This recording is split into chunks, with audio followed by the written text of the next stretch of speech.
അപ്പം രാവിലെ തന്നെ ഞാനൊന്ന് പേടിച്ചു, ഇതിന് ആദ്യ ഷോയ്ക്ക് ടിക്കറ്റ് കിട്ടാതെ പോകുമോ എന്നുള്ളത്. കാരണം എന്ന് പറയുന്ന പടം നമ്മൾ ഉദ്ദേശിച്ച ടൈപ്പേ അല്ല. നമ്മൾ ഈ സിനിമയിലൊക്കെ കാണുന്ന പോലെ സ്റ്റീഫൻ നമ്മൾ ഉദ്ദേശിച്ച ആളല്ല എന്ന് പറയുന്ന ടൈപ്പായിപ്പോയി. നമ്മൾ ഇത്രമേൽ പ്രതീക്ഷിച്ചില്ല. ഏതായാലും ടിക്കറ്റ് കിട്ടിയൊരു സന്തോഷമുണ്ട്. പിന്നെ നമ്മുടെ സുഹൃത്തിനോടൊന്ന് വിളിച്ചു പറഞ്ഞു. കാരണം നമ്മൾ സൈറ്റ് നോക്കിക്കഴിഞ്ഞപ്പം 6 മണി 9 മണി എന്നൊക്കെ പ്രതീക്ഷിച്ചെങ്കിലും നേരത്തെ എടുത്ത് നോക്കി. പക്ഷേ പിന്നെ ചില തിരക്ക് കാരണം നമ്മൾ ഇത്രമേൽ പ്രതീക്ഷിച്ചുമില്ല. ഏതെങ്കിലും സമയത്ത് തിരക്കൊക്കെ ഒന്ന് ഒഴിയിട്ട് നമുക്ക് എടുക്കാമെന്ന് പ്രതീക്ഷിച്ച് പിന്നെ നോക്കിയപ്പം ഫോൺ നിശ്ചലം. ബുക്ക് മൈ ഷോയിൽ കയറാൻ പറ്റുന്നില്ല, ഒരു സൈറ്റിലും കയറാൻ പറ്റുന്നില്ല. ആകെപ്പാടെ ടെൻഷനായി. ഈ ചിത്രം നമ്മൾ ഇത്രയും റിവ്യൂ ഒക്കെ ഇത്രയും വീഡിയോ ഒക്കെ ചെയ്തിട്ട് അവസാനം ടിക്കറ്റ് ഇല്ലാതെ പോകേണ്ടി വരുമോ എന്നുള്ള അവസ്ഥ വളരെ പരിതാപകരമായി തോന്നി. നമുക്ക് ഏതായാലും ടിക്കറ്റ് ഓക്കെ ആണ് എന്ന് കൺഫേം ആയി കഴിഞ്ഞപ്പോഴാണ് ഒരു സമാധാനമായി. ഞാനിതെല്ലാം പറയുന്ന എമ്പുരാൻ എന്ന് പറയുന്ന ചിത്രത്തെ പറ്റിയാണ് പറയുന്നത്. രാവിലെ കേരളത്തിലുടനീളം പ്രേക്ഷകരിങ്ങനെ എമ്പുരാന് വേണ്ടി ടിക്കറ്റിന് വേണ്ടി ഇങ്ങനെ തിരക്ക് കൂട്ടുന്നു. ടിക്കറ്റ് മൊത്തം തീർന്നു, എല്ലാം നിശ്ചലമാകുന്ന അവസ്ഥ മുഖ്യധാരാ മാധ്യമങ്ങൾ തന്നെ റിപ്പോർട്ട് ചെയ്യുന്നുണ്ട്. അപ്പം ഞാൻ പറഞ്ഞത് ഈ ചില ഉൾക്കൊള്ളാൻ പറ്റാത്ത ചില ആൾക്കാരുണ്ട്.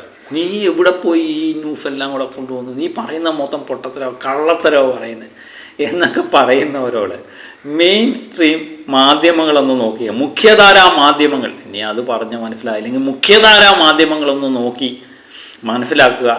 എല്ലായിടത്തും ഒരേ ഭാഷ, ഒരേ വികാരം. എമ്പുരാന് ടിക്കറ്റ് കിട്ടുന്നില്ല. ഇന്ത്യൻ സിനിമയിൽ ചരിത്രം കുറിച്ച എമ്പുരാൻ ബുക്ക് മൈ ഷോയിലൂടെ ആദ്യ മണിക്കൂറിൽ ഏറ്റവും കൂടുതൽ ജനങ്ങൾ ബുക്ക് ചെയ്ത ചിത്രമായി മാറി എമ്പുരാൻ. 93,500 ടിക്കറ്റുകളാണ് ബുക്ക് മൈ ഷോ വഴി മാത്രം ബുക്ക് ചെയ്യപ്പെട്ടിരിക്കുന്നത്. അല്ലു അർജുൻ ചിത്രം പുഷ്പ 2, ഷാരൂഖ് ഖാൻ ചിത്രം ജവാൻ എന്നിവയെ പിന്തള്ളിയാണ് എമ്പുരാൻ പുതിയ റെക്കോർഡ് സൃഷ്ടിക്കുന്നത്. ഇന്ത്യൻ സിനിമയിലെ തന്നെ ഒരു പുതിയ റെക്കോർഡ് സൃഷ്ടിച്ചിരിക്കുകയാണ് എമ്പുരാൻ. മോഹൻലാൽ ചിത്രമായ എമ്പുരാന് ടിക്കറ്റ് ബുക്കിംഗ് ഇന്ന് രാവിലെ 9 മണിയോടെ ആരംഭിക്കും എന്ന് പറഞ്ഞ നിമിഷം മുതൽ തന്നെ എല്ലാവരും കാത്തിരിക്കുകയായിരുന്നു അവരുടെ പ്രിയപ്പെട്ട തിയേറ്ററുകളിൽ അവർക്ക് ഇഷ്ടപ്പെട്ട ഷോ ബുക്ക് ചെയ്യാനായി. പക്ഷേ ഒരു കാര്യം പറയട്ടെ, പലർക്കും അവർക്ക് വേണ്ടപ്പെട്ട തിയേറ്ററുകളിൽ അല്ല ബുക്ക് ചെയ്യാൻ സാധിച്ചത് എന്നുള്ളതാണ്. കാരണം ടിക്കറ്റ് ബുക്കിംഗ് തുടങ്ങി മിനിറ്റുകൾക്കുള്ളിൽ തന്നെ സൈറ്റ് ക്രാഷ് ആകുന്നു. പലർക്കും സൈറ്റിലേക്ക് കയറാൻ പോലും സാധിക്കുന്നില്ല, ബുക്ക് ചെയ്യാൻ പോലും കഴിയാത്ത സാഹചര്യത്തിലേക്ക് തുടക്കം തന്നെ എത്തുകയാണ്. പല തിയേറ്ററുകളിലും ആദ്യത്തെ 4 മിനിറ്റ് മുതൽ 10 മിനിറ്റിൽ വരെ തന്നെ പ്രധാനപ്പെട്ട തിയേറ്ററുകളിൽ ഉൾപ്പെടെ, തൃശ്ശൂർ രാഗം ആയിക്കോട്ടെ, തിരുവനന്തപുരം എഡിസ്പെക്സ് തിയേറ്റർ, കൊച്ചിയിലെ തന്നെ പ്രധാനപ്പെട്ട സെന്ററുകളിലൊക്കെ തന്നെ ആദ്യത്തെ 5 മുതൽ 10 മിനിറ്റിൽ തന്നെ ടിക്കറ്റുകളെല്ലാം തന്നെ ആദ്യ ദിനത്തിലെ എല്ലാ ഷോയുടെയും ടിക്കറ്റ് ബുക്ക് ചെയ്യപ്പെടുന്ന സാഹചര്യം. അതിലൂടെ സൃഷ്ടിച്ചത് റെക്കോർഡാണ്. 93,500 ടിക്കറ്റുകളാണ് ബുക്ക് മൈ ഷോ വഴി മാത്രം എന്നുള്ള കാര്യങ്ങളാണ് പലരും പറയുന്നത്. ഇപ്പം ഇനി പ്രധാനമന്ത്രിയോ മുഖ്യമന്ത്രിയൊക്കെ വിളിച്ച് പറയേണ്ടി വരുമോ എമ്പുരാനൊരു ടിക്കറ്റിന് വേണ്ടി എന്നുള്ള അവസ്ഥയാണ് പലരും പറയുന്നത്. അത് പല തിയേറ്ററിൽ നിന്നുള്ള വീഡിയോകൾ സെക്കൻഡിൽ 13,000-ൽ പരം ടിക്കറ്റ് സെക്കൻഡിൽ ആവശ്യക്കാർ വന്നു എന്ന് പറഞ്ഞപ്പം പിന്നെ സർവേവർ പോവാതെ ഈ ബുക്ക് മൈ ഷോയുടെ ആപ്പെല്ലാം അടിച്ചുപോയി, ആക്കാക്കി എന്നൊക്കെ പറയുന്ന വാർത്തകളും വരുന്നുണ്ട്. അപ്പോൾ സെക്കൻഡിന് ഒരു തിയേറ്ററിൽ തന്നെ ഇത്രയും ആൾക്കാർ ഒരേ സമയത്ത് ടിക്കറ്റ് ആവശ്യപ്പെട്ടുകൊണ്ടൊക്കെ ഓൺലൈനിലൂടെയൊക്കെ ആവശ്യപ്പെടുക എന്ന് പറയുന്നത് തന്നെ നിശ്ചലമായിരുന്ന അവസ്ഥ.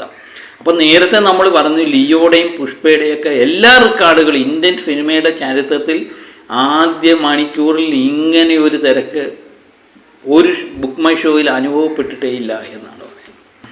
അത് തന്നെ സന്തോഷമുള്ളൊരു കാര്യം. അപ്പം ഇന്നലെ തന്നെ ഞാൻ പല കാര്യങ്ങളും പറഞ്ഞത് ചിലവർക്ക് അങ്ങോട്ട് ഉൾക്കൊള്ളാനേ പറ്റിയില്ല. അവർ നമ്മളെ വിമർശിക്കുന്നു, നമ്മളെ ചീത്ത വിളിക്കുന്നു. അപ്പം അവർക്കൊക്കെ ഇനിയെങ്കിലും ഒന്ന് മനസ്സിലാക്കിക്കൂ, രാജാവ് വന്നാൽ ബാക്കി എല്ലാം നിശ്ചലം, അത് ഉറപ്പുള്ള കാര്യമാണ്. അപ്പം രാജാവ് എത്തിപ്പോയി, എമ്പുരാൻ എത്തിപ്പോയി, അവിടെ ബാക്കിയെല്ലാം നിശ്ചലമാകും. നമ്മൾ ചില സിനിമയിലൊക്കെ കേട്ടില്ലേ, അവൾ വന്നു കഴിഞ്ഞാൽ ഒന്നും അറിയില്ല എന്നൊക്കെ പറയത്തില്ലേ, ആ അവസ്ഥയിലായിപ്പോയി മലയാള സിനിമ. അപ്പോൾ എമ്പുരാനെ ചുറ്റിപ്പറ്റിയുള്ള കാര്യങ്ങൾ തന്നെയാണ് ഇപ്പം പറയുന്നത്. അപ്പം പ്രീസ് സെയിൽ കളക്ഷൻ എത്രയാണെന്നുള്ള നോട്ടമൊന്നും ആർക്കും ഇല്ലാതായി. കാരണം എല്ലാ റെക്കോർഡുകളും തകരും എന്ന്, ലിയോയും തീരും, പുഷ്പയും തീരും, മലയാളത്തിലുള്ള സർവകാല റെക്കോർഡുകളെല്ലാം തകരുമെന്ന് ഏകദേശം ഉറപ്പായിരിക്കുക. ഇനി ഇത് എവിടെ ചെന്ന് നിൽക്കുമെന്നുള്ളത് മാത്രമേ നമുക്കറിയാനുള്ളൂ. അതൊരു മലയാള സിനിമയാണ് എന്നറിയുമ്പോൾ നമുക്കുണ്ടാകുന്ന ഒരു സന്തോഷം വളരെ വലുതാണ്. അന്യഭാഷാ ചിത്രങ്ങളെപ്പറ്റി നമ്മൾ പലപ്പോഴും കേട്ടിട്ടുണ്ട്, പക്ഷേ ഇത്രമേൽ നമ്മൾ കേട്ടിട്ടില്ല എന്നുള്ളതാണ് വേറെ ഒരു അതിശയകരമായ സംഗതി. സത്യം പറഞ്ഞാൽ ഞാൻ ഈ വീഡിയോ ഒക്കെ ചെയ്യുമ്പോഴും ഞാൻ വിചാരിച്ചില്ല ഇത്രമേലൊരു ഓളം ഉണ്ടാക്കി, ഇത്ര ടിക്കറ്റിന് ഇത്രമേലൊരു തിരക്കുണ്ടാകുമെന്നൊക്കെ. രാഗം തിയേറ്ററിലൊക്കെ ആൾക്കാർ കയറി പോകുന്നത് കണ്ട എൻ്റെ അമ്മ ഭയങ്കര തിരക്കായിപ്പോയി. തിരക്കെന്ന് പറഞ്ഞാൽ സെക്യൂരിറ്റിയൊക്കെ പറയുന്നത് ജീവൻ തിരിച്ചു കിട്ടിയത് തന്നെ ഭാഗ്യം എന്ന് പറയുന്ന സെക്യൂരിറ്റിയെ നമുക്ക് കാണാൻ പറ്റും. അപ്പം പല ചാനലുകളിലും അവർ സെക്യൂരിറ്റിയുടെയൊക്കെ ഇൻ്റർവ്യൂ ചെയ്തു. കാരണം ഈ എമ്പുരാൻ എന്ന് പറഞ്ഞ പടത്തിന് വേണ്ടി ടിക്കറ്റ് ബുക്ക് ചെയ്യാൻ വന്നവർ തിരക്കിപ്പെട്ട് സെക്യൂരിറ്റിക്ക് തന്നെ ആകപ്പാടെ പ്രശ്നമുണ്ടായി. ഈവൻ രക്ഷപ്പെട്ടത് തന്നെ നമ്മൾ റിലീഫിൻ ഡേറ്റ്, ഞാൻ പറയുന്നില്ലയോ, ഹിറ്റാവുന്ന ചിത്രങ്ങൾ റിലീഫിൻ ഡേറ്റ് എല്ലാവരും ഒരേപോലെ സപ്പോർട്ട് ചെയ്യും. അല്ലെങ്കിൽ മോഹൻലാലിൻ്റെ ചിത്രങ്ങളൊക്കെ റിലീഫ് ചെയ്യുന്ന ദിവസങ്ങളിലൊക്കെ ഇത്രമേ തിരക്ക് നമ്മൾ കണ്ടിട്ടുണ്ട്. പക്ഷേ ഈ ബുക്ക് ചെയ്യാൻ വേണ്ടി 6 ദിവസം ഇനി കിടക്കുന്നു, ബുക്ക് ചെയ്യാൻ വേണ്ടി ഇങ്ങനെ ഒരു തിരക്ക് നമ്മുടെ ജീവിതത്തിൽ കണ്ടിട്ടില്ല എന്നുള്ളതാണ്. അപ്പം നമ്മളിപ്പോൾ അറിയുന്ന പ്രകാരം 6 കോടിക്ക് മുകളിലുള്ള പ്രീഫെയ്ഡ് കളക്ഷൻ പോയിരിക്കുന്നു. ഔദ്യോഗിക കണക്കുകളൊന്നും വന്നിട്ടില്ല. കാരണം എവിടുന്ന് എടുക്കാൻ, എന്തിനെടുക്കാൻ, എല്ലാം നിശ്ചലമായ അവസ്ഥ. അതുപോലെ ചില തിയേറ്ററിൽ നിന്നുള്ള വാർത്തകൾ വരുന്നത് അടുത്ത 5 ദിവസത്തേക്ക് അങ്ങോട്ട് ചെല്ലണ്ട എന്നാണ് പറയുന്നത്. കാരണം ആദ്യ ദിവസത്തെ കളക്ഷൻ മാത്രമല്ല, 2-ാമത്തെയും 3-ാമത്തെയും 4-ാമത്തെയും 5-ാമത്തെയും ദിവസത്തെ വരെ ടിക്കറ്റ് ബുക്കിംഗ് കഴിഞ്ഞിരിക്കുന്നു എന്ന് പറയും. അപ്പം ഇത് ചിത്രത്തെപ്പറ്റി ആർക്കും ഒന്നും അറിയണ്ട, റിവ്യൂ കാണണ്ട, ഒന്നും കാണണ്ട.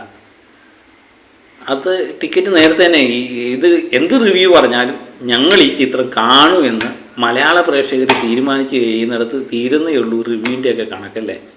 അപ്പം നമ്മളൊന്നും റിവ്യൂ പറഞ്ഞിട്ടും വലിയ കാര്യമില്ല എന്നുള്ളതാണ് മലയാള പ്രേക്ഷകർ നമുക്ക് കാണിച്ചു തന്നത്.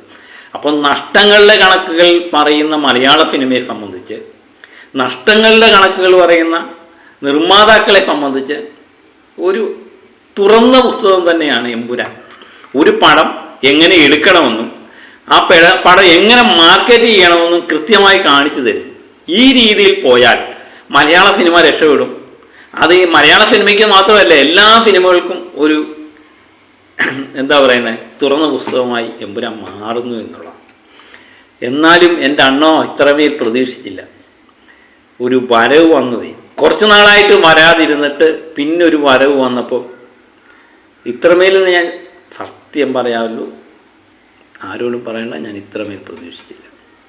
അത്രമേൽ നമ്മൾ തന്നെ ഞെട്ടിപ്പോയി. കാരണം ടിക്കറ്റ് എടുക്കാൻ വയ്യ. നമ്മുടെ ജീവിതത്തിൽ ഇങ്ങനെ സംഭവിച്ചിട്ടില്ല. ടിക്കറ്റ് എടുക്കാൻ പറ്റത്തില്ല, ഫോണും എന്താണെന്നറിയില്ല, ആകെപ്പാടെ കേരളം നിശ്ചലമായ അവസ്ഥ. അതുതന്നെയാണ് മിക്കവാറും എല്ലാവരും പറയുന്നത്. ആർക്കും ടിക്കറ്റ് എടുക്കുക. ടിക്കറ്റ് കിട്ടാതെ വന്നപ്പോൾ ഞാൻ ആകെപ്പാടെ വെപ്രാളപ്പെട്ട് തിരുവനന്തപുരത്തുള്ള എൻ്റെ ഒരു സുഹൃത്തിനെ വിളിച്ച് ചോദിച്ചേടാ ഏതെങ്കിലും രീതിയിൽ ടിക്കറ്റ് എടുക്കാൻ പറ്റുമെങ്കിൽ ഒരു ടിക്കറ്റ് എനിക്ക് എടുത്തതാണ്. അപ്പോൾ അവനൊരു കടുത്ത മോഹൻലാൽ പ്രേമിയൊന്നുമല്ല. പോടെ ഇറക്കാം, ഞാൻ എടുത്തു തരാം എന്നൊക്കെ ഭയങ്കര ഡയലോഗ് എടുത്തിട്ട് അല്പം നേരം വിളിച്ച് പറഞ്ഞു ടിക്കറ്റ് കിട്ടുന്നില്ല. അപ്പോഴത്തേനും നമ്മളിവിടെ ടിക്കറ്റ് ഓക്കെ ആക്കി. എന്നിട്ട് അവൻ നമ്മളോട് പറയുന്നു എവിടെയെങ്കിലും ടിക്കറ്റ് ഉണ്ടെങ്കിൽ നീ ഒരെണ്ണം കൂടെ എനിക്ക് ഇങ്ങോട്ട് എടുത്തു തരാൻ. ഞാൻ പറഞ്ഞു നിനക്ക് അങ്ങനെ പറയേണ്ട കാര്യമില്ല, കാരണം നീ മോഹൻലാൽ വിരോധിയല്ലേ എന്ന് പറയും. അല്ലടാ ഒന്ന് കാണണം, ആൾക്കാരെല്ലാം എല്ലാ ടിക്കറ്റും തീർന്നു, അപ്പം എനിക്കൊരു കാണാനൊരു ആകാംക്ഷ എന്നൊക്കെ പറഞ്ഞു. അപ്പം ഞാൻ പറഞ്ഞു നമുക്ക് യാതൊരു രക്ഷയില്ല, നമുക്ക് ഏതായാലും ഒരു ടിക്കറ്റ് കിട്ടിയിട്ടുണ്ട്, അത് വിളിച്ച് പറഞ്ഞതേ ഉള്ളൂ, ഓക്കെ ആണ്, അങ്ങ് ചെന്നാൽ മതി എന്ന് പറഞ്ഞിട്ടുണ്ട് എന്ന് പറഞ്ഞു. അപ്പം അത് പറഞ്ഞു കഴിഞ്ഞപ്പം ആശാൻ അല്പം കഴിഞ്ഞിട്ട് വിളിച്ചു പറഞ്ഞു കോയമ്പത്തൂരിലോ തമിഴ്നാട്ടിലെവിടെയെങ്കിലും ടിക്കറ്റ് കിട്ടുമോ എന്നുള്ളത് തിരക്കാൻ വേണ്ടി ഞങ്ങൾ ശ്രമിച്ചുകൊണ്ടിരിക്കുകയാണെന്ന് പറഞ്ഞു. അപ്പോൾ ആ അവസ്ഥയാണ് ഞാൻ ഈ കഥ പറഞ്ഞതെന്ന് പറഞ്ഞാൽ ആ അവസ്ഥ തന്നെയാണ് എല്ലാ പ്രദേശങ്ങളിലും. അപ്പം ഞാൻ ഇത്തിരി അതിശയോക്തിപരമായിട്ടുള്ള കാര്യം, തിരുവനന്തപുരത്തെല്ലാം ടിക്കറ്റ് തീർന്നെങ്കിൽ തമിഴ്നാട്ടിൽ പോയി, അത് അവന് ഇച്ചിരി നമ്മളെ കളിയാക്കാൻ വേണ്ടി പറഞ്ഞതാണെന്ന് തോന്നിയെങ്കിലും പിന്നെ മാധ്യമങ്ങളിൽ നിന്ന് വന്ന വാർത്തകളെല്ലാം കണ്ടു കഴിഞ്ഞപ്പം സംഗതി സത്യമാണെന്ന് മനസ്സിലായി. സത്യം തന്നെയാണ്. ഇവിടെ ഒന്നും ടിക്കറ്റ് ഇല്ലാത്ത അവസ്ഥ. ഇനി ചെറിയ ചെറിയ തിയേറ്ററുകളിൽ ഈ കുഗ്രാമങ്ങളിലുള്ള തിയേറ്ററിലൊക്കെ ടിക്കറ്റ് ഉണ്ടോ എന്ന് എനിക്കറിയില്ല. എന്നാലും നമ്മൾ തിരക്കിയെടുത്തൊന്നും തന്നെ നമ്മൾ ഇഷ്ടപ്പെടുന്ന തിയേറ്ററിൽ കിട്ടുന്നില്ല. നമ്മളൊരു തിയേറ്ററിൽ കാണണമെന്ന് ആഗ്രഹിച്ചിരുന്ന തിയേറ്ററിൽ കിട്ടുന്നില്ല. മറ്റു തിയേറ്ററിൽ നോക്കിയപ്പോൾ അവിടെയില്ല. ആ അവസ്ഥയിലേക്ക് മാറി. അതുപോലെ തന്നെ തിയേറ്ററിൻ്റെ എണ്ണം കൂട്ടുന്നു എന്നുള്ളതും പറഞ്ഞു. മലയാളത്തിലെ എല്ലാ തിയേറ്ററിലും എമ്പുരാൻ മാർച്ച് 27 കളിക്കണം എന്ന് ചില തീരുമാനങ്ങൾ എടുത്തിട്ടുണ്ട് എന്നും പറയും. കാരണം അത്രമേൽ എല്ലാ തിയേറ്ററിലും ആഘോഷമാണ്. മലയാള തിയേറ്റർ ഉടമകളെ സംബന്ധിച്ചൊരു ആഘോഷം തന്നെയാണ്. അവരാഘോഷിക്കുകയാണ്. അതിൻ്റെ പല പല കഥകളും ഞാൻ പറഞ്ഞില്ലേ, പല തിയേറ്ററിൽ നിന്നുള്ള ബുക്കിങ്ങുമായിട്ട് ബന്ധപ്പെട്ട അവിടെ ഉണ്ടായ അനിഷ്ട സംഭവങ്ങൾ ഒക്കെ റിപ്പോർട്ടായിട്ടും വരുന്നുണ്ട്. അതുപോലെ തന്നെ വീഡിയോ ആയിട്ടും വരുന്നുണ്ട്. എവിടെയും എമ്പുരാൻ എന്ന് പറയുന്നൊരു വിഷയം മാത്രമേ ഉള്ളൂ. കേരളം ഒട്ടാകെ പറയുന്നു ഇന്ന് എമ്പുരാന് വേണ്ട, എമ്പുരാനേ ഉള്ള ദിവസമാണ്.